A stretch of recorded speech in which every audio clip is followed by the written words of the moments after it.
आपल्या तालुक्याचे आमदार प्रकाशदादा सोळंके यांच्या हस्ते या ठिकाणी संपन्न झालं. आताच आपल्या गावचे आप्पासाहेब महाराज चौरे, तसेच माजी आमदार केशवदादा आंधळे, मार्केट कमिटीचे आमचे माजलगावचे सभापती जयदनजी नरोडे, PI बप्पा, सर्वच व्यासपीठ, कारण वेळ बी एवढा गेला, तुम्ही बघितलं सत्कारा जवळपास 1 तास गेला, त्यामुळं मजा राहत नाही म्हणजे भाषणं ऐकण्याची. जसं बाप्पानं सांगितलं की व्यवसाय हा इमानदारीचा आणि चिकटीचा केला पाहिजे, ते माझ्या मनातलं बोलले. कुटुंबात त्यांनी गरिबीतून इथपर्यंत आले याची जाणीव कुटुंबातल्या सगळ्याला असायला पाहिजे, ते पण त्यांनी या ठिकाणी व्यक्त केलं.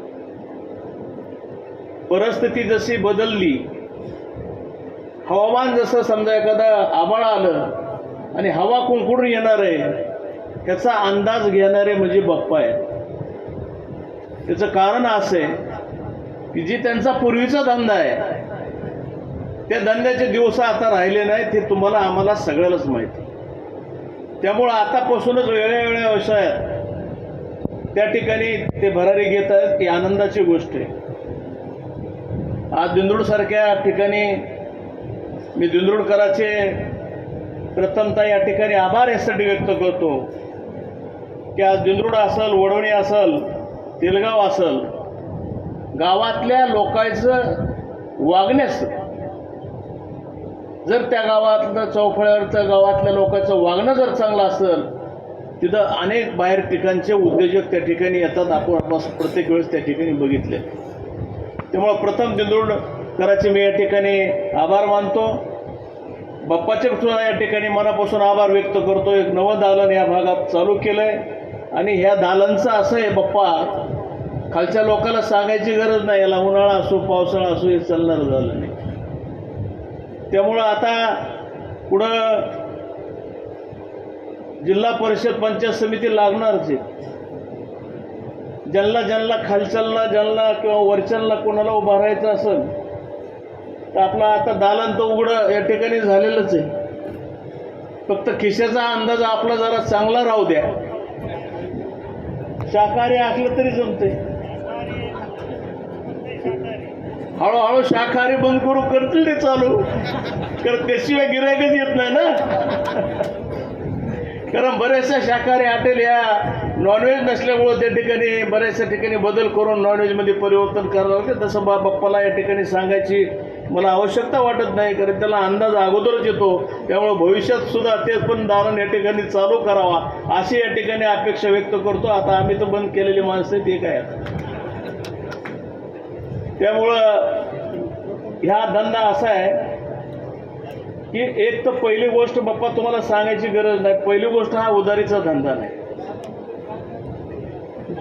धंदा उधारीचा नाही, हा धंदा जसं बाप्पानं सांगितलं इमानदारीचा आहे. एक तर पहिल्यांदा धोका हा नातेवाईकापासून आहे. अजिबात भीड बघू नका.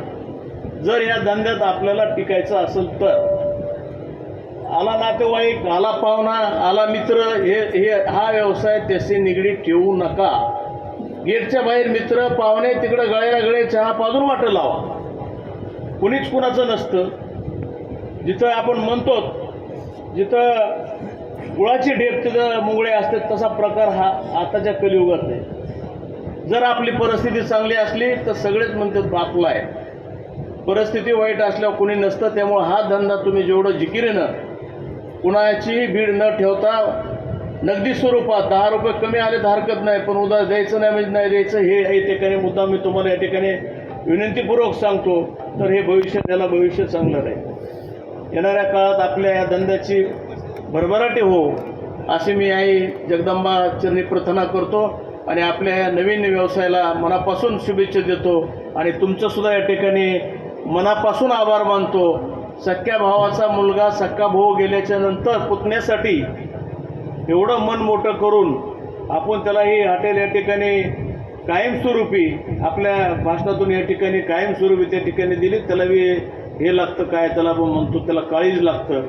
असंच काळीज सगळ्याच्या मनात यावं अशी या ठिकाणी प्रार्थना करून थांबतो. जय हिंद, जय महाराष्ट्र.